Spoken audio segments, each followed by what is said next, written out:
Hey guys, welcome to your very first cognitive science lecture. Today we're going to be talking a little bit about the what and the hows of cognitive science. Talking about some definitions, talking about how it's different from psychology. I apologize that you're not able to see my lovely face during this lecture, but in the course of preparing this course for you guys, I realized that if I record the lectures with my face, the file sizes are massive. So, that being said,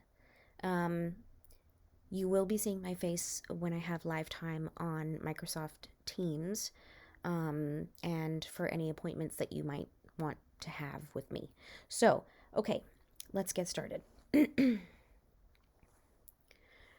we talk about cognitive science, we're talking about the science of the mind. Okay, and like every science, it's seeking to answer questions about the universe, which is appropriate given the mind is within the universe. And the question that I get a lot about this course is how is cognitive science different from psychology? It's a good question. And the answer is it's a really fuzzy line. So psychology is concerned with how the mind works as well, but it also seeks to answer questions that cognitive science isn't necessarily concerned with. Okay, so psychology has clinical fields, social fields. Cognitive science doesn't use these kinds of approaches necessarily. So it's not overly concerned with things like personality expression or IQ or social dynamics. Okay, right? Cognitive science might be interested in things like communication, which is part of social dynamics or can be part of social dynamics. So, how we learn language, how we comprehend language when someone is speaking to us, and how we speak. Those are all things that cognitive science is interested in. You could consider cognitive science to be a subfield of psychology. Again, the line is super duper fuzzy, but they are different. Okay, so like every science, it takes a combination of approaches to really get things right when it comes to cognition. So, how do we approach this question? How do we approach the problem of cognition?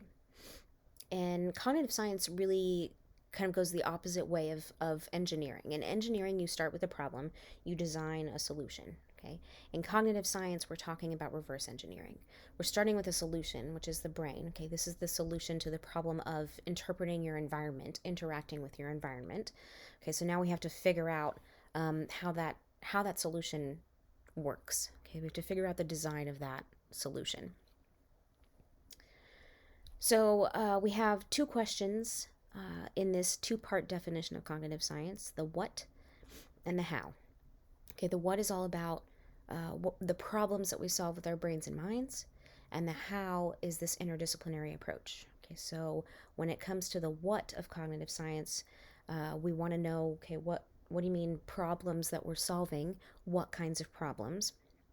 Well, it's things like sensation and perception, right? We do not see things as they are; we see them as we are. This is a good interaction topic, by the way.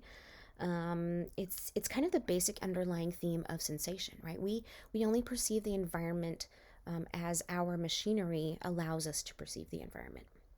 Okay, so we can only perceive that which we are capable of perceiving. Again, good interaction topic. So what are these problems in sensation and perception? Well, we process electromagnetic radiation, right? And we see light. We process vibrations, air pressure waves, and its sound. We process chemicals for smell and for taste. We process mechanical energy into touch. We process vibrating molecules to temperature, right? Temperature is not a physical thing, it's a quantity. It's a quantity that expresses our percept of what's going on in the air around us. Gravity, acceleration, we experience this with our vestibular senses. Okay, these are the senses that keep us balanced.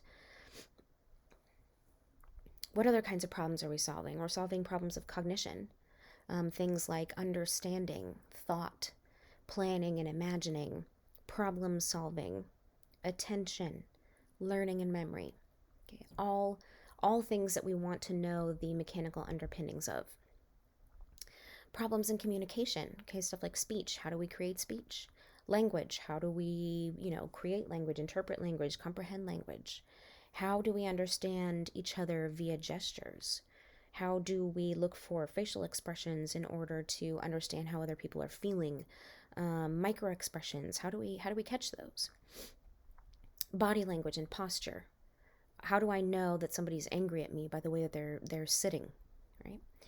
And gait. How do you know when your friend is, a million miles away, not literally, but is very far away from you, and they're walking towards you, that that's actually your friend, even though you can't see their face, but you know by the way that they walk, that is my friend, right? How do we do that?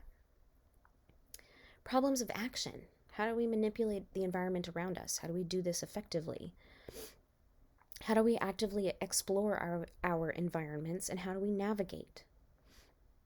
Problems of emotion. Fear, happiness, sadness, etc. You know what emotions are. How do we feel?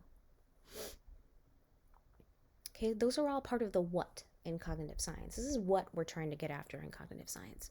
So how do we get after it in cognitive science? Okay, there's this word again, interdisciplinary. Interdisciplinary equals lots of disciplines, right? So it's like intramurals, intramural sports, between schools, right? Between districts, between states. Okay. Psychology. This is one approach that we can take in cognitive science. It's the study of mind and behavior. We've talked about this. What can we know about the world? How do we learn and organize behavior? Those are the questions psychology is essentially trying to ask. And psychology takes both an empirical and a non-empirical approach. Okay, so we've got the empirical approach, which is hypothesis testing, right? I'm going to create a hypothesis. I'm going to design an experiment to test that hypothesis, and I'm going to see what happens. And then I'm going to reevaluate. Okay, and psychology also gets at things non-empirically with clinical approaches, analytical approaches, introspective approaches. This is a lot of like the personality theories and therapeutic approaches. Those can be very introspective. Neuroscience. What's that about? It's the study of the neural basis of perception, cognition, and action. Seems simple, but there's a lot involved. So we have neuroanatomists, neurophysiologists, neuropsychologists, okay, and they all do slightly different things, even though you wonder, how are they so different?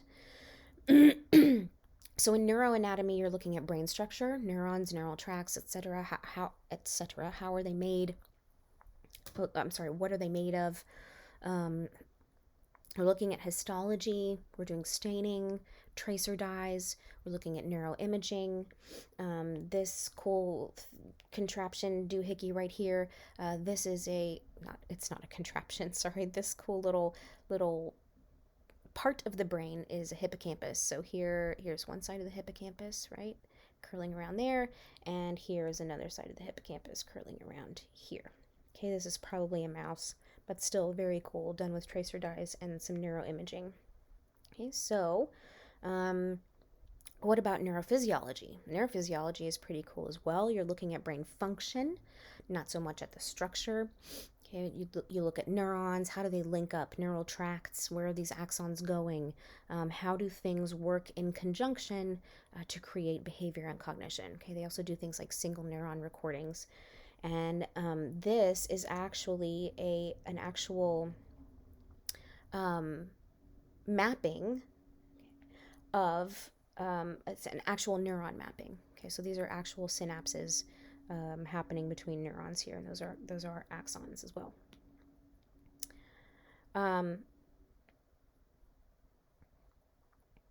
Okay, so where are we now? Neuropsychology, right? We're still looking at brain function, but we're going to do it a little bit differently. We're looking at global functions of brain areas, and we're doing this via lesion studies mostly. Okay, and we'll talk more specifically about lesion studies in the methods section of the course. But in short, you're looking at brain damage and assessing the consequences of said brain damage. So, when this particular part of the brain is working properly, what kind of resulting cognition and behavior do we get? When we damage that part of the brain, what then happens? Okay. Computer science, engineering, robotics, these are really great approaches to cognitive science because we often equate the brain to a computer, which we will talk a little bit more about later, right? So we build machines that simulate perception, cognition, communication, and action, right? We have machines for our kiddos, these little robots that they can interact with and talk to, and the robots will respond to them. And we've got more complicated robot mechanisms like this.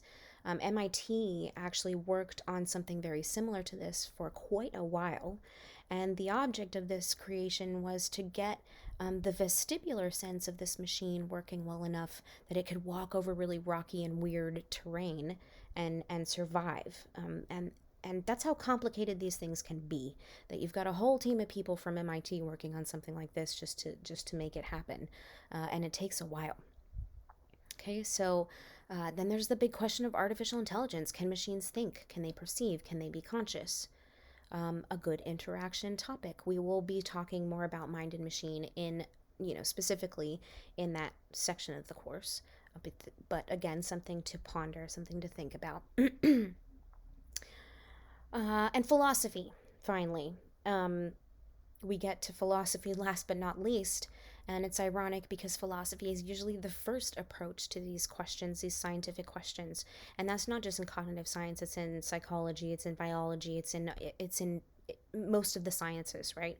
Before we had the means to really scientifically test these things empirically, we had to take these reason-based approaches to answering questions, right? We just kind of had to guess about how these things worked using our observations. Okay, what can the senses tell us? What is consciousness? How does the mind relate to the soul? And doing all of this, just knowing what we naturally know by observing the world. Okay. All right. Yes, one of the oldest approaches. Okay, so think about it. A couple more good interaction topics. When is this problem solved? When do we solve the problem of cognition? Is it solvable? When we build a model, is that enough? When we know enough that we can manipulate it, we can manipulate cognition, we can manipulate brain function, is that when we're done? What about the recursion problem? The fact that your brain is studying your brain. Okay, so the brain is the most important organ you have, according to the brain, right? It's a little bit biased, and you're only going to be able to learn as much about the brain as your brain will let you learn about itself. So it's very circular problem.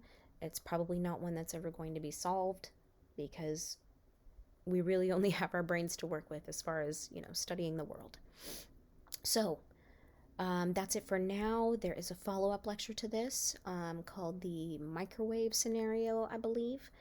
It's interesting. Have a look. It is more stuff that you can talk about in your interactions. That's all, folks. See you later.